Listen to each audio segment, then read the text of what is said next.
Dios no les prestó esa tierra y esa ciudad a los israelitas. Él se las dio por siempre y eso Dios lo dijo bien claro. Pero las naciones del mundo, la ONU, la mayoría de los líderes mundiales y los medios no lo tienen claro. Ellos creen que la solución es repartir la tierra de Israel y Jerusalén, etcétera, y cita varios versículos. Doctor Vidal, ¿qué nos puede decir usted acerca de esto? Bien, es un punto de vista bastante extendido el que expone este pastor, en mi opinión profundamente equivocado. Voy a intentar explicar por qué.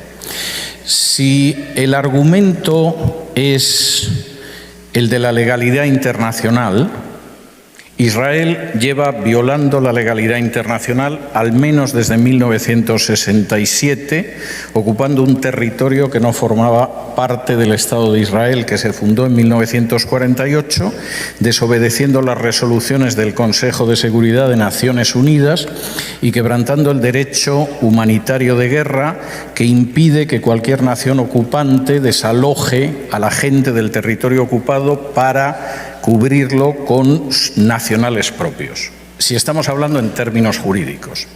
Si hablamos en términos espirituales, yo creo que la cosa es más complicada todavía para aceptar ese punto de vista, porque cualquiera que recuerde lo que aparece en Lucas 21 o Marcos 13 o Mateo 24 es la exclamación de Jesús de que los judíos en una generación van a ser expulsados de Jerusalén, el templo va a ser destruido y no serán restaurados hasta que digan bendito el que viene en el nombre del Señor. O yo no he leído la prensa últimamente o no tengo la menor noción de que el Estado de Israel haya dicho bendito el que viene en el nombre del Señor.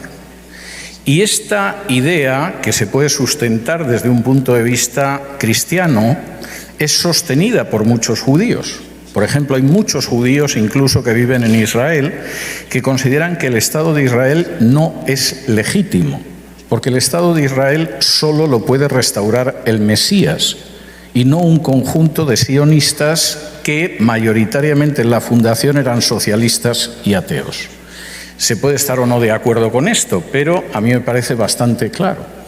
Y no veo por qué el que en un momento determinado un conjunto de sionistas, en su mayoría judíos ateos del este de Europa, decidieran reconquistar un pedazo de Israel, invalida las palabras de Jesús. Y tampoco veo cómo eso se puede conciliar con la idea que tienen judíos ortodoxos de que en última instancia la restauración de Israel la traerá el Mesías, pero no el esfuerzo humano.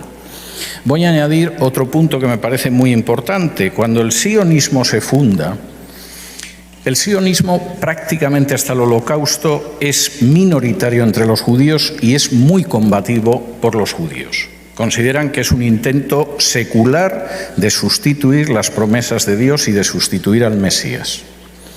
Y hay algún rabino, aunque fuera una postura minoritaria, que intenta razonar el hecho de que, bueno, lo que dices puede que sea cierto. Y uno de estos rabinos dice, bueno, es evidente que el Mesías no ha venido, eso es un gran error, pero él creía que el Mesías no había venido, y como el Mesías no ha venido, no podemos seguir esperando al Mesías, y tenemos que llegar a la conclusión de que el Mesías somos el pueblo judío que se autolibera a sí mismo y tenemos que regresar. Y no me sorprende que esa fuera una postura muy minoritaria entre los judíos hasta el Holocausto. El Holocausto cambia las cosas.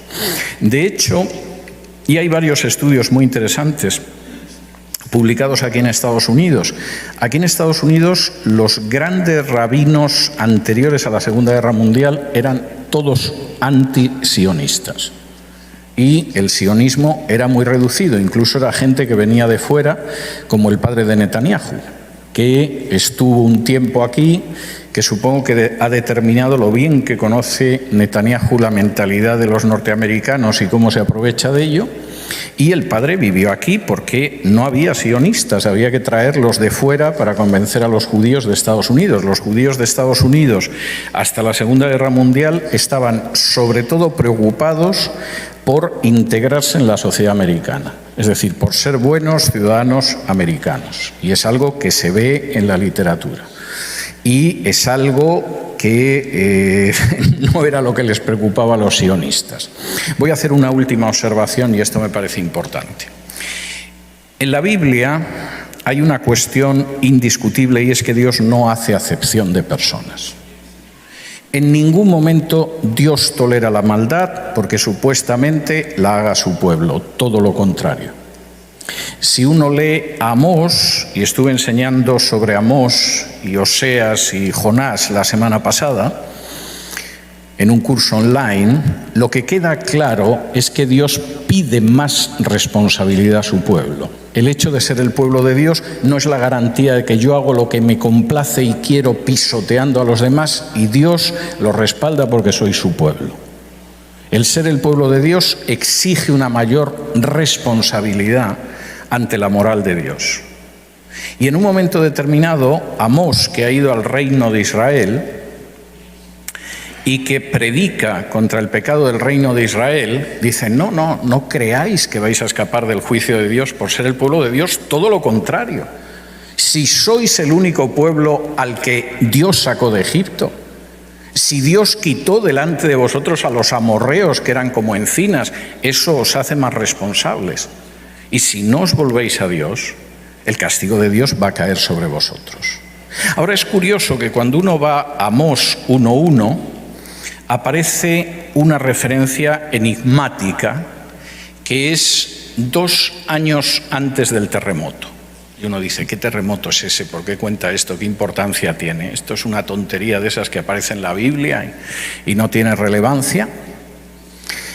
Sabemos cuándo fue el terremoto de Amós, porque se puede determinar los terremotos, se ha investigado, sabemos el año del terremoto y por lo tanto sabemos qué año fue 2 años antes del terremoto.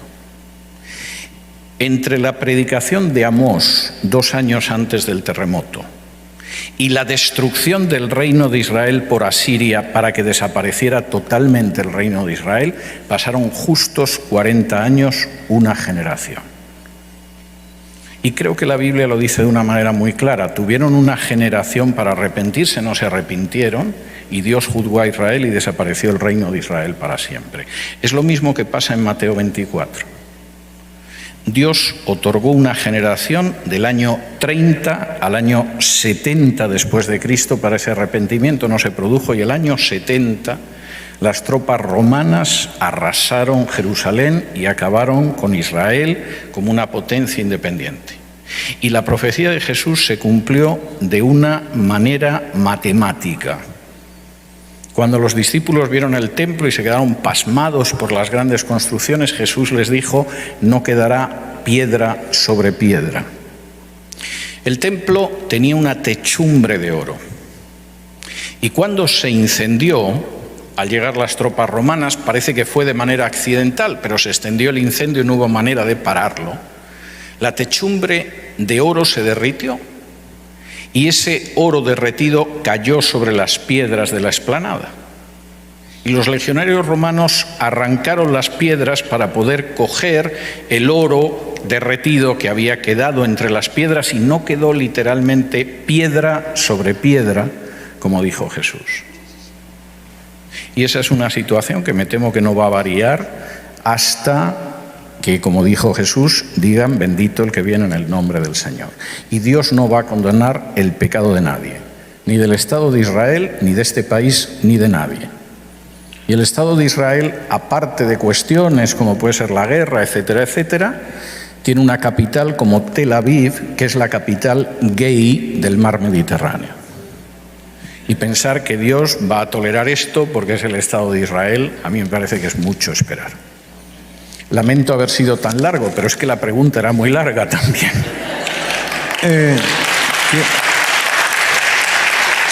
Quiero darle la oportunidad al pastor Interian que él aclare su punto de vista, por favor. Ahí mismo tiene el micrófono, pastor. Tome el micrófono. Yo discrepo del punto de vista, que también es respetado. Según la Biblia, Jerusalén no está en conflicto. Para Dios, Jerusalén es la ciudad que le dio a Israel y que le dio, y es la ciudad de Dios. Ahora, ¿qué es lo que hizo las Naciones Unidas? Realmente internacionalizar el problema de Jerusalén. porque querían dividir a Jerusalén en dos capitales. Y en Joel, pasaje de Joel dice que Dios realmente, porque dividieron su tierra y repartieron a su pueblo. O sea, él tiene sus puntos de vista y yo tengo el punto de vista que Jerusalén, el verdadero conflicto en el mundo, en el Medio Oriente, es la tierra de Israel y Jerusalén. Y esa tierra Dios se la dio, doctor, por pacto sempiterno. Usted tiene sus puntos de vista, sí. Yo tengo el mío. Sí. El por pacto sempiterno es por siempre. O sea, y Jerusalén no está en subasta, no está en negocio. Ahora, las naciones del mundo no conocen eso. Y eso lleva a grandes confrontaciones y a grandes guerras. Inclusive está la guerra de Armagedón, que es la tercera guerra mundial y que les va a dar el reino. Sí. La tercera guerra mundial les va a dar el reino. La primera guerra mundial le dio derecho a la tierra. La segunda guerra mundial le dio derecho, por las Naciones Unidas también, a la nacionalidad. Y dice Norbert Lief, que estoy muy de acuerdo con él, un escatólogo, ¿será necesaria una tercera guerra mundial para darles el reino? Qué sabio. La guerra de Armagedón es la tercera guerra mundial donde viene Cristo y establece el reino, con capital en Jerusalén. Lo felicito por su gran talento y conocimiento, aunque discrepamos en esto. Sí, no he terminado. Y me parece importante, puesto que le han concedido la réplica, yo tengo derecho a la dúplica. Es el linaje de Abraham quien tiene derecho a las promesas de Dios. El linaje de Abraham. ¿Quién es el linaje de Abraham? ¿Judíos, ateos y agnósticos? No.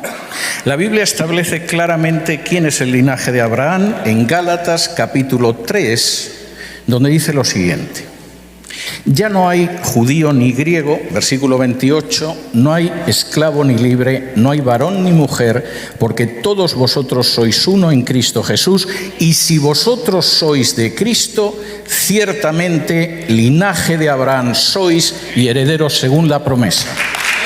No hay linaje de Abraham fuera de Cristo, y no hay promesa fuera de Cristo. Y esto me parece muy importante.